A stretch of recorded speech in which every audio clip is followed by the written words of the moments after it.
Palavra da Verdade, com Hernandes Dias Lopes. Irmãos amados, nós vamos então abrir a palavra de Deus no livro do profeta Zacarias. Profeta Zacarias, capítulo 4, versos de 1 a 14.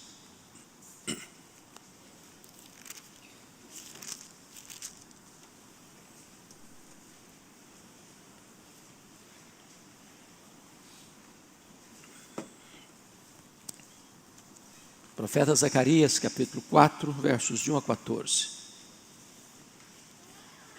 Zacarias está já no final do Antigo Testamento, para facilitar para você. O texto diz o seguinte: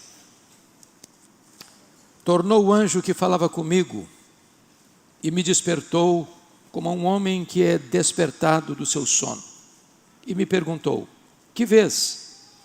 Respondi: olho e eis um candelabro todo de ouro, e um vaso de azeite em cima, com as suas 7 lâmpadas e 7 tubos, um para cada uma das lâmpadas que estão em cima do candelabro. Junto a este, 2 oliveiras, uma à direita do vaso de azeite, e a outra à sua esquerda. Então perguntei ao anjo que falava comigo: meu senhor, que é isto? Respondeu-me o anjo que falava comigo: não sabes tu que é isto? E respondi: não, meu senhor. Prosseguiu ele e me disse: esta é a palavra do Senhor a Zorobabel, não por força, nem por poder, mas pelo meu espírito, diz o Senhor dos exércitos. Quem és tu, ó grande monte? Diante de Zorobabel serás uma campina, porque ele colocará a pedra de remate em meio a aclamações. Haja graça e graça para ela. Novamente me veio a palavra do Senhor dizendo: as mãos de Zorobabel lançaram os fundamentos desta casa, elas mesmas a acabarão, para que saibais que o Senhor dos exércitos é quem me enviou a vós outros. Pois quem despreza o dia dos humildes começos, esse alegrar-se-á, vendo o prumo na mão de Zorobabel. Aqueles 7 olhos são os olhos do Senhor, que percorrem toda a terra. Prossegui e lhe perguntei: que são as 2 oliveiras, à direita e à esquerda do candelabro? Tornando a falar-lhe, perguntei: que são aqueles 2 raminhos de oliveira, que estão juntos aos 2 tubos de ouro, que vertem de si azeite dourado? Ele me respondeu: não sabes que é isto? Eu disse: não, meu senhor. Então ele disse: são os 2 ungidos que assistem junto ao Senhor de toda a terra. Amém.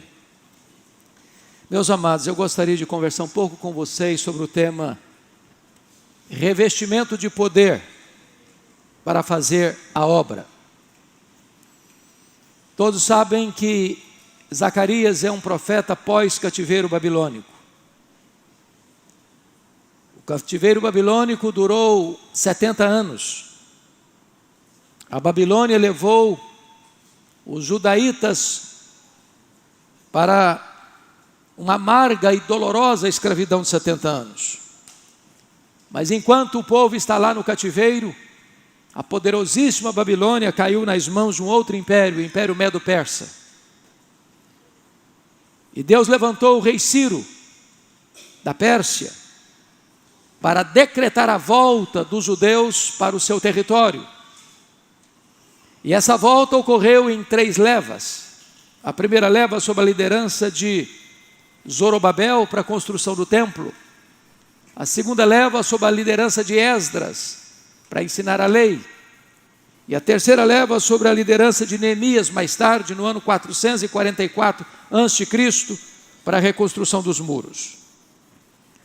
Quando Zorobabel chega para a construção do templo, ele enfrenta alguns problemas. Primeiro, a pobreza generalizada daqueles que tinham ficado na terra. Segundo, a oposição dos inimigos à volta, que trabalharam de todas as formas, orquestraram de todas as maneiras, para impedir que Jerusalém fosse reconstruída, mormente que o templo fosse reerguido. Terceiro, um embargo político, porque escreveram para o rei dizendo que esses judeus tinham más intenções de se rebelarem. E então o rei determina que a obra do templo fosse paralisada. Quarto, o desânimo crônico do povo, de tal forma que o templo que havia sido começado paralisa sua obra. Parece que agora ninguém mais do povo acreditava que Zorobabel tivesse capacidade para continuar a obra, construir o templo, inaugurar o templo. E é desta maneira que Deus levanta dois profetas, o profeta Ageu, que era mais velho, e o profeta Zacarias, que era mais jovem, para encorajar o povo, encorajar Zorobabel, diante dessas circunstâncias adversas, para lançar mão na obra e concluir a construção do templo. Meus amados, conforme vocês puderam ver no cabeçalho desse texto, esta é a quinta visão. Zacarias é um profeta que teve várias visões. Alguém chamou Zacarias de o Apocalipse do Antigo Testamento, em virtude disso. E aqui, nesta quinta visão, algumas coisas precisam ser observadas. Primeiro, o candelabro, todo de ouro, é um símbolo da igreja. Lá em Apocalipse diz que João viu os 7 candeeiros, os 7 candelabros de ouro. Segundo, as 2 oliveiras. Esse candelabro é diferente. Tem 2 oliveiras, uma de cada lado do candelabro. Essas 2 oliveiras tratam dos ofícios de sacerdote e rei. Porque nós temos aqui Josué, o sacerdote, e temos Zorobabel, o governador. Depois nós temos lá no verso 12, 2 ramos, de onde brota o azeite. Está tratando aqui de Josué e Zorobabel, os 2 ungidos de Deus, os filhos do óleo, os filhos da unção. E depois você tem a menção do azeite dourado no verso 12, e este azeite dourado é um símbolo do Espírito Santo. O que esse texto quer dizer para nós é que a obra de Deus é sustentada e suprida não pelo instrumento humano. Aqui não é aquele mesmo candelabro que estava lá no templo ou no santuário, no tabernáculo no templo, onde era necessário diariamente um sacerdote ir lá e prover azeite. Não, a provisão aqui não é natural, é sobrenatural. Os recursos ilimitados não procedem das mãos humanas, mas da provisão divina. E esse texto então enseja-nos 3 lições que passo a mencionar a partir de agora.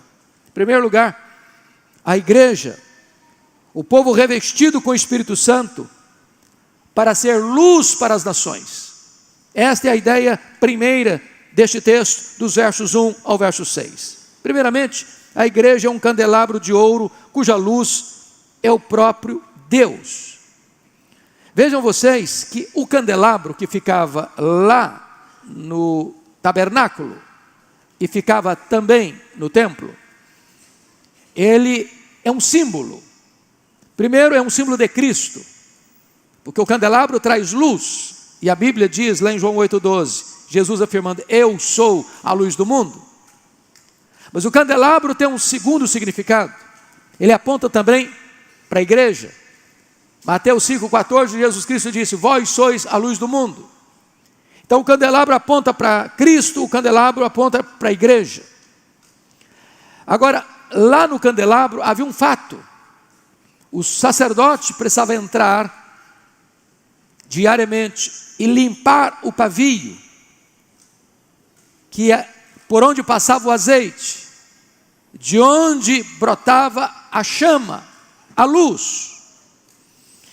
Amados irmãos, isto é da mais alta importância, Porque notem vocês que aqui este candelabro é diferente do de lá. Isso é uma visão celestial.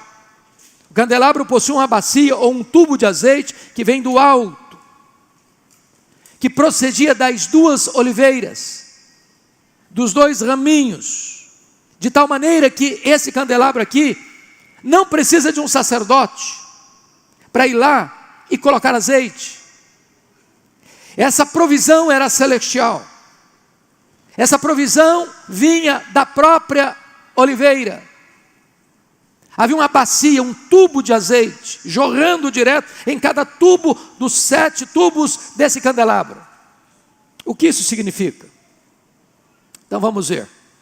Primeiramente, aqui para mim retrata a unidade na diversidade, porque são 7 tubos, mas um só haste do candelabro. A igreja é assim. A igreja tem unidade na diversidade. Segundo, a igreja tem um valor inestimável para Deus, porque note que esse candelabro é todo de ouro. Isso trata da nobreza, da riqueza, da importância, do valor deste candelabro, que é um símbolo da igreja. A igreja é valorosíssima para Deus.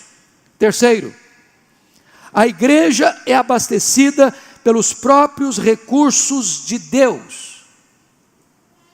Esta árvore jorra azeite de forma perene.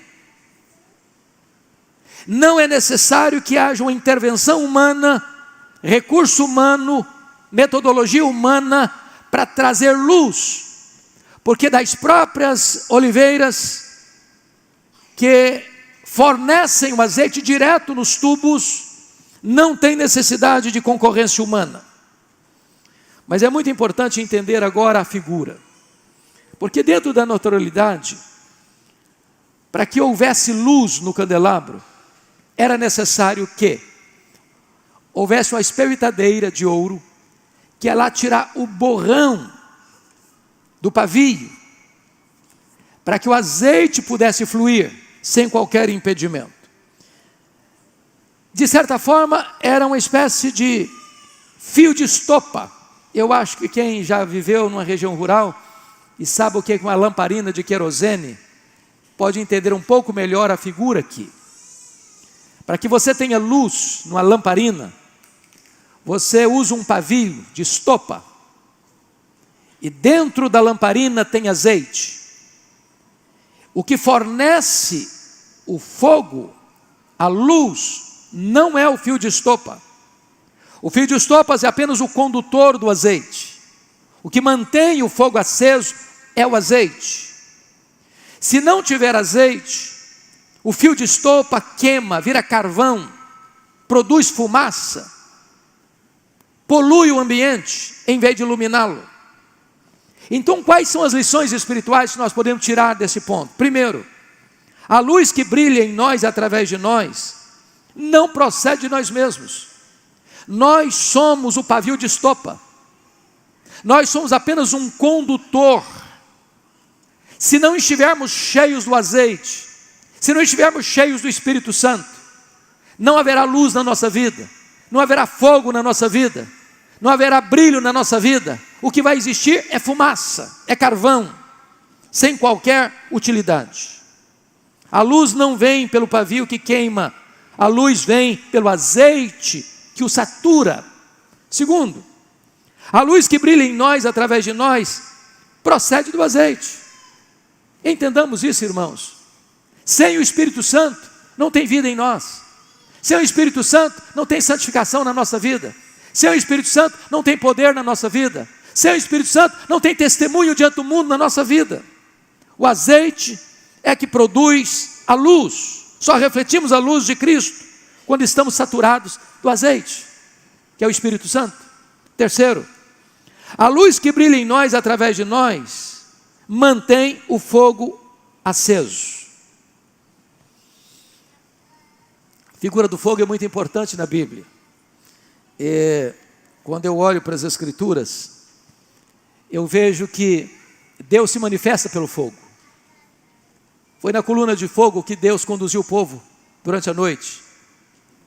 Foi no fogo que Deus se manifestou a Moisés no Sinai. Quando Salomão consagrou o templo, fogo de Deus se manifestou ali. Quando Elias orou no Carmelo, o fogo de Deus desceu e o povo gritou: só o Senhor é Deus, só o Senhor é Deus, só o Senhor é Deus. A Escritura diz que Deus é fogo, que o seu trono é fogo, que a sua palavra é fogo, que Deus faz dos seus ministros labaredas de fogo, que Jesus batiza com fogo, e no Pentecoste desceu fogo, como línguas como de fogo, pousando uma sobre cada um deles. Esta é uma figura extremamente eloquente em toda a Escritura, e para que você e eu possamos arder e iluminar, é preciso que haja azeite, plenitude do Espírito Santo na nossa vida. Mas em quarto lugar, a luz que brilha em nós, através de nós, precisa de pavios de estopa limpa. Somos apenas o fio de estopa. Nunca nos orgulhemos achando que a luz produz a partir de nós mesmos. Se faltar azeite, se faltar óleo, se faltar o Espírito Santo, esse fogo apaga. Porque o pavio de estopa só produz carvão, só produz fumaça. Não é possível fazer a obra de Deus fiados em nós mesmos, com os nossos próprios recursos. Mas ainda, a luz que brilha em nós, através de nós, precisa de azeite puro.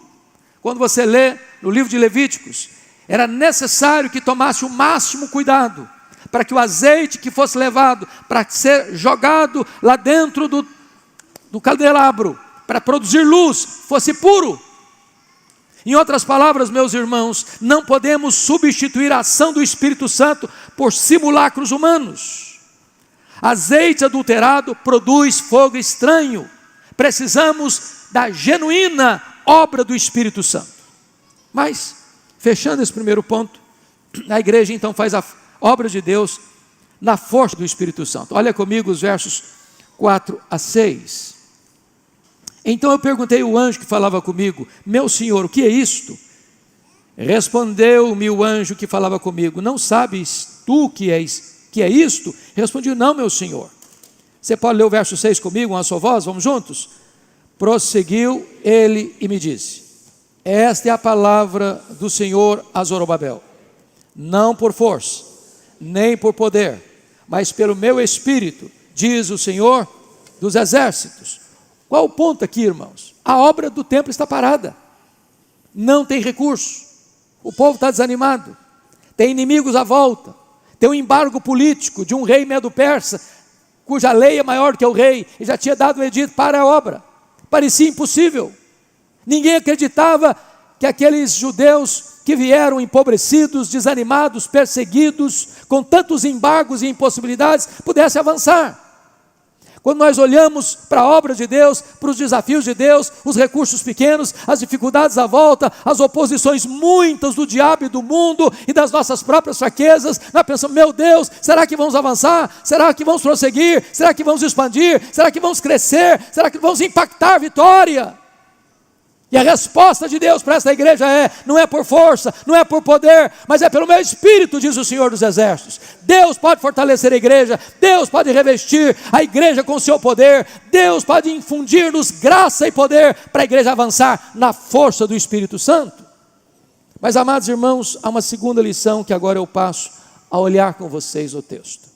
A igreja, o povo de Deus, que realiza a obra de Deus, ela é fortalecida pela graça de Deus. Versículos 7 a 10. Primeiro, as dificuldades da obra são superadas pela intervenção de Deus. Olha comigo o verso 7, por favor. Pode ler o 7 comigo? Vamos juntos? Quem és tu, ó grande monte? Diante de Zorobabel serás uma campina, porque ele colocará pedra de remate em meio a aclamações. Haja graça e graça para ela. É claro que está usando figuras. Quando ele fala dos montes, quem és tu, ó grande monte, ele está falando de uma dificuldade intransponível. Você não remove um monte de lugar. Não dá para derrubar um monte com um trator, com o braço da carne. O monte aqui eram as grandes dificuldades que Zorobabel enfrentava para construir o templo. Seja falta de recurso financeiro, seja falta de mão de obra, seja falta de apoio legal, político para a obra avançar, seja falta de compreensão dos visitantes ou limitantes, os povos que habitavam ao redor de Jerusalém. Tudo conspirava contra a construção do templo. E Deus está dizendo: olha, todas as dificuldades, que são montes intransponíveis, indevassáveis, esses montes virarão campina. Deus derruba todos. A obra de Deus avança, não porque tem facilidades, não porque nós temos todos os recursos nas mãos. A obra de Deus avança porque Deus entra com a sua intervenção soberana e desfaz todas as dificuldades para que a obra prossiga. Louvado seja Deus. Segundo lugar, a obra de Deus é concluída com um senso de alegria e reconhecimento da graça. Finalzinho do verso 7 diz assim: porque ele colocará pedra de remate, em meio a aclamações, haja graça e graça para ela. Ou seja, o Zorobabel, o governador, que estava quase que desacreditado aos olhos do povo, o profeta de Deus levanta e diz: é você mesmo, não vai ser outro não, é você mesmo, é você, Zorobabel, que ninguém mais está acreditando que você é capaz de levar essa obra adiante. É você mesmo que vai ser levantado e que vai colocar a última pedra de remate, vai concluir essa obra, e quando essa obra for concluída, todos hão de reconhecer que foi graça, foi graça, foi graça de Deus. Louvado seja o Senhor. Mas, amados irmãos, terceiro aspecto aqui, é que a obra de Deus avança na força do Senhor e não na força do homem. Veja você os versos 8 e 9 comigo. Novamente me veio a palavra do Senhor dizendo: as mãos de Zorobabel lançaram os fundamentos desta terra, elas mesmas a acabarão, para que saibais que o Senhor dos exércitos é quem me enviou a vós outros. Notem vocês que não é Zorobabel, não é a destreza de Zorobabel, não é o poder de articulação de Zorobabel, não são os recursos que Zorobabel tem, mas Deus enviou o profeta Zacarias para dizer que ele que lançou o fundamento vai lançar a pedra de remate, e isso vai acontecer não para que todo mundo saiba que Zorobabel é o homem capaz, poderoso, não, para que saibam que foi o Senhor que enviou, que essa obra é de Deus, que os recursos são de Deus, que a metodologia é de Deus, e que o poder é de Deus, e que a obra será concluída para a glória de Deus. Tudo vem de Deus, tudo procede de Deus. Mas em quarto lugar, a obra de Deus tem começos modestos, mas resultados gloriosos. Olha comigo o versículo 10, por gentileza. Você pode ler o verso 10 comigo? Vamos juntos? Pois quem despreza o dia dos humildes começos, esse alegrar-se-á, vendo o prumo na mão de Zorobabel. Aqueles 7 olhos são os olhos, 7 olhos do Senhor, que percorrem toda a terra. Meus amados, o livro de Esdras, capítulo 3, versículo 12, e Ageu 2:3, diz que aqui acontece um fato muito curioso, porque alguns judeus que viram a destruição do majestoso templo de Salomão, estão lá, quando o templo de Zorobabel foi erigido, foi consagrado. E aqui tem 2 sentimentos bem diferentes. Aqueles que viram a pompa do templo de Salomão, ao verem esse templo tão humilde, tão modesto, choram, porque o templo primeiro era muito majestoso. Mas os que não viram o templo de Salomão, que não contemplaram a suntuosidade daquele palácio religioso, se alegram. E a ideia aqui é de que nós não devemos desprezar o dia dos primeiros começos. Por quê? Porque a glória do segundo templo haveria de ser maior que a glória do primeiro templo. É no segundo templo, agora ampliado por Herodes, é que vai receber a pessoa bendita daquele que é maior que o templo, que é Jesus. É nele que o Senhor, Rei da Glória, vai se manifestar. E aqui tem um princípio, pastores queridos que estão comigo aqui no púlpito, que me marca muito. É que a obra de Deus, às vezes começa como uma semente de mostarda, a menor de todas as sementes, aí que cresce, e que avança, que se torna uma árvore frondosa. Aqui para mim uma lição de como começa a obra de Deus. Se você começar um ponto de pregação, debaixo de uma árvore, como aconteceu em Jacaraípe, num terreno vazio, de um quintal de alguém que não é crente, como aconteceu com o Taboazeiro, como a construção desse templo, que foram comprando terrenos em lugares pantanosos aqui nessa região. Eu quero encorajar aos meus pastores e a esta congregação, para nós avançarmos, não desprezando o dia dos pequenos começos, porque é um ponto de pregação, que amanhã é uma congregação, que amanhã é uma igreja, como aconteceu com o Praia do Canto. E a igreja há de se multiplicar para a glória de Deus. A igreja há de avançar para a glória de Deus. Não desprezemos o dia dos pequenos começos, porque começa pequeno mesmo. E a obra de Deus vai avançando, não porque temos recursos, não porque temos material humano, não porque temos estratégias. A obra de Deus avança quando nós estamos cheios do Espírito Santo, porque o recurso vem de Deus, vem do céu, para que a igreja avance. Louvado seja o Senhor. Quando eu olho para a Bíblia, eu vejo essa verdade tão eloquente. Eu vejo, por exemplo, que quando Deus quer libertar o povo de Israel do Egito, bastou o choro de uma criança, rodando o rio abaixo, para Deus dar o start no processo. Quando Deus quis derrubar o gigante que afrontava os exércitos de Israel há 40 dias, bastou um pastorzinho com a funda na mão. Quando o Senhor Jesus quis alimentar uma multidão, bastou um lanchezinho de um garoto, com 5 pães e 2 peixinhos.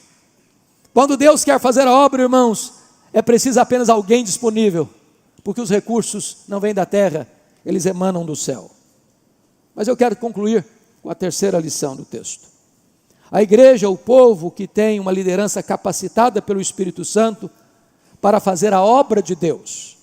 Versículos 11 a 14. Então vamos olhar isso aqui por gentileza. Os 2 filhos da unção são os líderes religioso e político. Versos 10 a 14. E aí ele vai prosseguir da seguinte maneira. Versículo 10. Pois quem despreza os dias dos humildes começos, esse alegrar-se-á, vendo o prumo na mão de Zorobabel. Aqueles 7 olhos são os 7 olhos do Senhor, que percorrem toda a terra.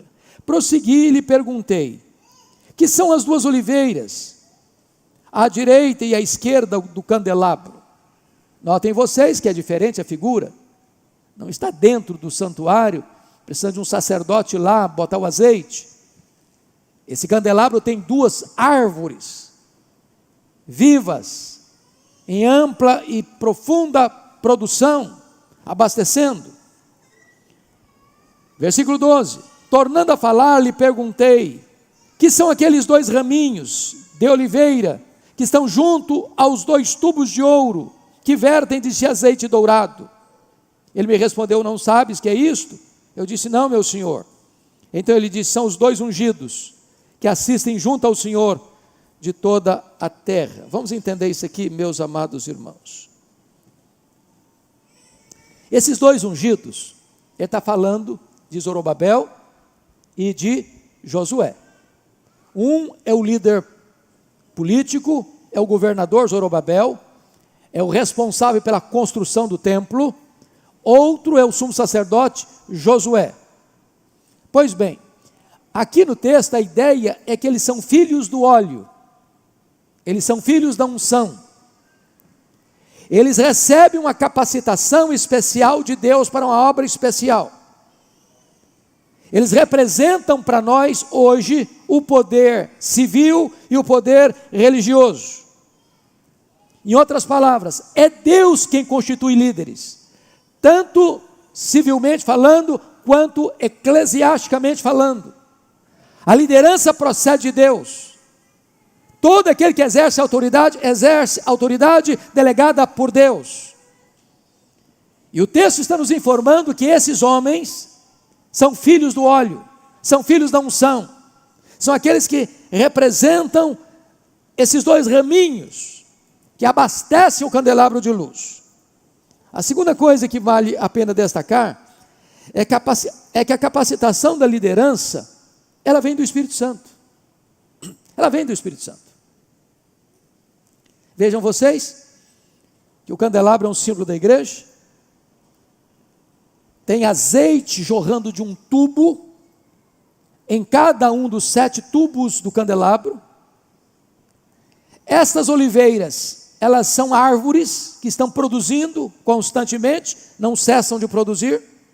Aliás, notinha de rodapé, a oliveira é uma das árvores mais longevas do mundo. Quando você vai a Jerusalém, por exemplo, você vai ver oliveiras no jardim do Getsemane, que os estudiosos afirmam ter cerca de 2000 anos. Ela nasce, ela cresce, ela produz, ela morre e ressuscita, porque dentro daquele mesmo tronco brotam novos ramos que vão florescendo, e quando envelhecem e parece que vai morrendo, um outro broto novo surge, e aquela árvore vai ficando mais grossa, mais grossa, mais grossa, e ela tem esse poder de revitalização. Então, o abastecimento é inesgotável, é perene, e é essa capacitação do Espírito Santo de Deus. Meus irmãos, nós podemos ter estratégias humanas, nós trabalhamos, nós estudamos, nós fazemos cursos, nós nos preparamos, nós nos equipamos, nós buscamos ferramentas, nós lemos, nós fazemos exegese, nós buscamos métodos e formas de apresentar a palavra de Deus, nós buscamos todos os recursos que a terra pode nos produzir, mas a resposta é: a capacitação vem do Espírito Santo de Deus. Se o Senhor não agir, em vão temos ferramentas nas mãos. É o Espírito Santo quem capacita. É da plenitude do Espírito Santo que precisamos. É da virtude deste azeite que jorra é que nós precisamos para avançar no cumprimento da obra. Mas, me permita dizer ainda uma terceira coisa. Os 2 filhos da unção apontam para o Messias, o ungido de Deus, o sacerdote. Você pode ler comigo o verso 14, com voz bem clara? Vamos juntos? Então, ele disse: são os 2 ungidos que assistem junto ao Senhor de toda a terra. Quem são os 2 ungidos? Literalmente no hebraico, filhos do óleo, filhos da unção, Zorobabel e Josué. Para quem eles apontam? Para Cristo, o ungido de Deus, o Messias. Porque notem vocês que esses 2 ofícios que nunca podiam estar numa mesma pessoa, um rei não podia ser sacerdote, um sacerdote não podia ser rei. Por isso tinham 2. Não apenas um. Josué não podia ser rei, nem Zorobabel podia ser sacerdote. Eram 2 ungidos. Mas para quem eles apontam? Então, por favor, dê uma olhadinha comigo em Zacarias 6, versículo 13. Por favor. Para quem eles apontam? De quem eles falam? De quem eles são tipo? Você pode ler comigo, por favor, 6, 13, vamos juntos? Ele mesmo edificará o templo do Senhor, será revestido de glória, assentar-se-á no seu trono, e dominará, e será sacerdote no seu trono, e reinará perfeita união entre os 2 ofícios. A única pessoa que ocupou os 2 ofícios, de rei e sacerdote, é o Senhor Jesus Cristo. Esse texto aponta para Cristo. Esse texto fala de Cristo. Esse texto diz que Jesus é o filho do óleo, é o filho da unção. Por isso ele é chamado de Messias, o ungido de Deus. Louvado seja o Senhor. Jesus é o verdadeiro filho do óleo. Mas mais do que isso, esse texto aponta também para a igreja. E eu quero concluir convidando a igreja a ficar em pé, abrindo a sua Bíblia em 1ª carta de Pedro, capítulo 2, versículo 9, por favor. Porque essa verdade de Josué e Zorobabel apontam também para a igreja de Cristo, para você e para mim, nesta manhã. Capítulo 2, versículo 9, da 1ª carta de Pedro. Nós leremos a uma só voz, de maneira eloquente, clara e retumbante aqui nesse tempo. Vamos ler juntos, todos nós. Vós, porém, sois raça eleita, sacerdócio real, nação santa, povo de propriedade exclusiva de Deus, a fim de proclamar as virtudes daquele que vos chamou das trevas para a sua maravilhosa luz. Você e eu somos sacerdócio real, somos sacerdotes e somos reis, somos filhos da unção, somos filhos do óleo, para levar a luz de Deus aos recantos dessa cidade, desse estado, dessa nação e do mundo inteiro. Louvado seja Deus. Amém.